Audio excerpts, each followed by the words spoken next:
All right, so now spoiler alert if you hadn't seen the previous episode. Now we purchased this car, a 1.9 liter, 4-cylinder, 318, with a bad head gasket and a steam issue. It was creating some kind of steam. So we knew it probably was a bad head gasket, but we didn't know exactly what had caused the head gasket to go bad. But we're hoping to make the cutoff to remove the head and ship it off to the machine shop so that we get it back bright and early this upcoming week. So all we can do is tear into it, so let's get started.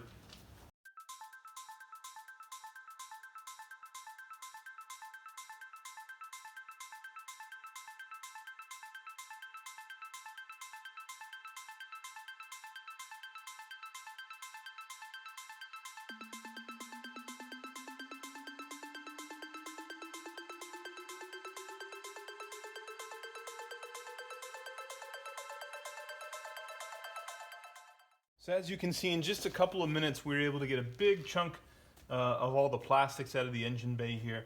And now we've got pretty good access to start getting to the upper intake manifold here. So what we're going to do is we're hopefully just going to split the manifold in here, leaving the manifold itself in there, but it should allow us to get enough room to actually get the cylinder head off.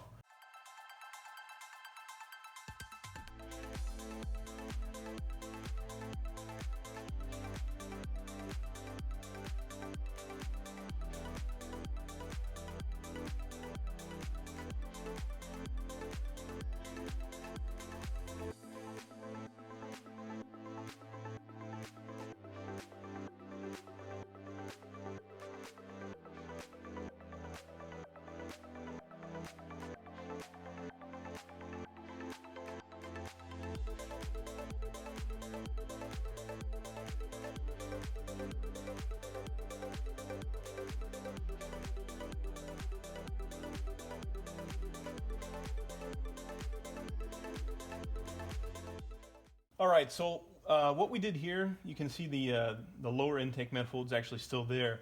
So as I was going through pulling out all these individual wires, which snake all over the place underneath the manifold, I thought to myself, I'm almost positive we can get the head past the manifold without taking it out.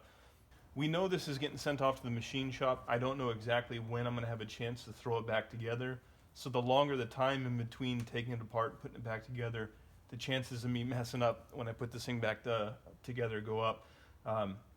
So you can see here, all we did was disconnect the two lines on top of the fuel rail, and you can see that now this manifold is free to move by the head as we pull it out. So hopefully we saved ourselves quite a bit of time here doing that. But now we're at the point where we're going to start removing the chain tensioner. We can't get the exhaust stud nuts off very easily, so we're going to pull out the whole exhaust manifold with the head at the same time, and then we'll go ahead and remove the exhaust up on the bench where we can see. But for now, the next step is to take off the timing chain tensioner and then all the guides, remove the guides, and then we're actually going to remove the sprockets from the end of the camshaft. Then we can attack what's remaining for the head bolts there, because we are missing that one in the back. And then hopefully, fingers crossed, when we get this out, get it off to the machine shop, we can look and hopefully there's a little stub of that head bolt left in the block, something we can just easily grab, maybe with some vice grips or whatnot, and back that out. That would be fantastic.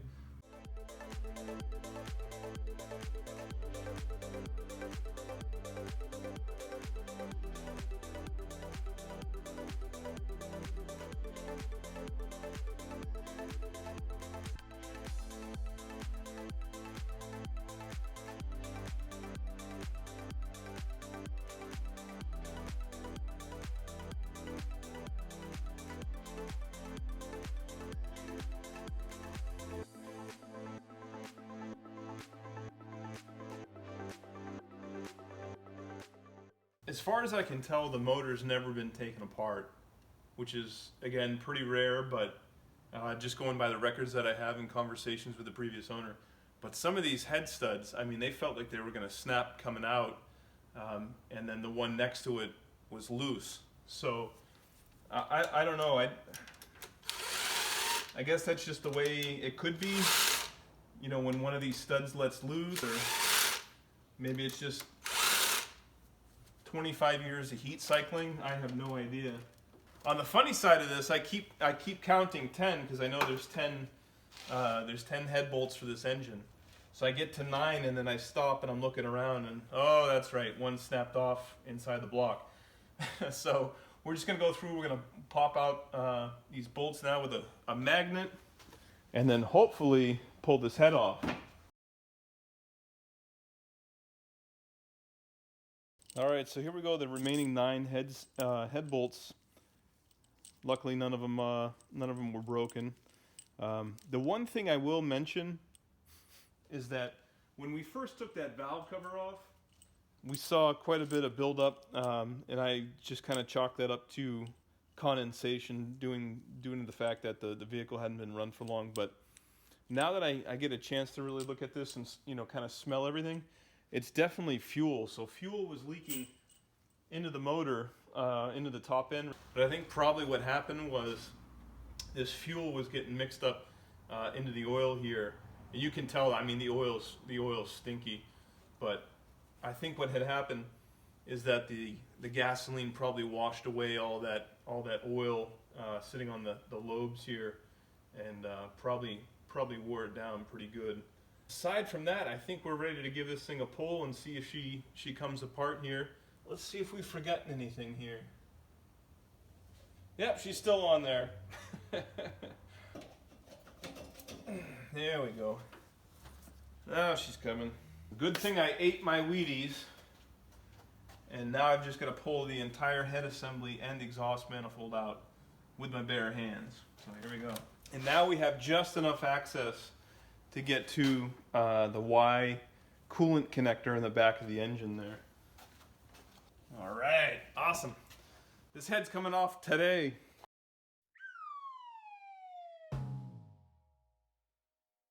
We were able to pull the head out of the car, and I mean, you can obviously see this thing's just been puking fuel and coolant and all kinds of stuff. We got first and 4 at top dead center here, but I'm gonna probably support the chain here and crank the motor once or twice just to see what the cylinder walls look like. These other cylinders, they look fantastic. I mean, for 200,000 miles, you can still see cross hatching on the cylinder walls, which is crazy. But now I know what you guys want to see. You want to see first and foremost, is the bolt extraction going to be easy? Well, unfortunately, the answer to that is no, of course. You can see that stud right here has actually, get you guys some good light. The stud has broken off below the deck of the block there. So we're gonna have to drill and tap and extrude that bolt. Maybe even get a nut welded on there if need be. But look at that. That's fantastic. Cross hatching still there on the cylinder walls. I can only assume one looks that way. I'm a little nervous about 4 back there, but we'll take a peek. So yeah, let's go check out what you guys all want to see here. All right, so we've got the front of the vehicle here. This would be the intake manifold attaching here. But now it gives you really a great chance to look and see what the inside of this motor looks like.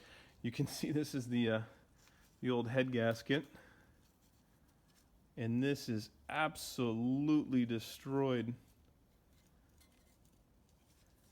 It's kind of funny, I do this right as you guys are watching, so I haven't even looked at this yet. But here you can see that gasket. I mean, there's no wonder it wasn't holding compression. That whole side is absolutely burnt through and blown out. We kind of had a feeling these front cylinders would be fine because they had such good compression. If we take this guy, rotate him around here, we can see right where that gasket had blown out. So either the stud went and then took the gasket with it. I'm actually just getting a chance to look at this here with you guys. I mean, I don't see any physical damage to the valves at all.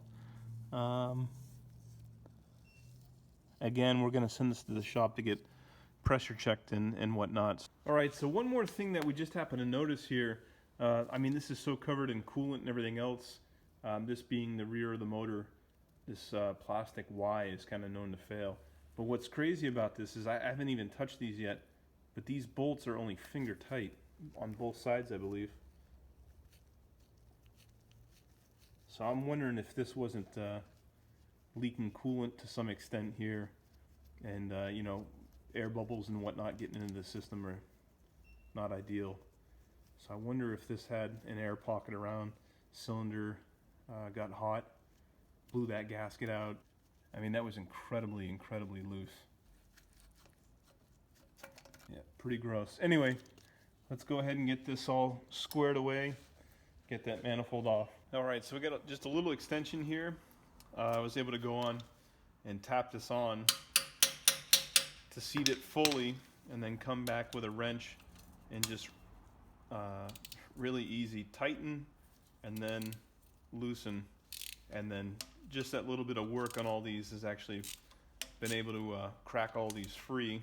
So the one thing that I don't understand is, with the strut tower being so close, especially with this being a New England car, there's no way of these studs coming off in the car. It's just not going to happen. So let's see how we're looking here. These are coming out pretty good.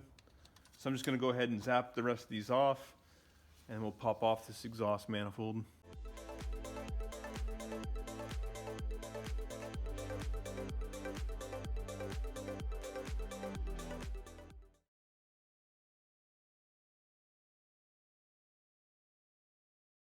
All right, the hits just keep on coming. Things keep getting better and better here, and by that I mean worse and worse. This is actually the cylinder head out of the vehicle. I had a video recorded to show you guys what the cylinder head looked like before we sent it off to the machine shop. And this is not that video. This is actually the cylinder head coming back from the machine shop where we asked them.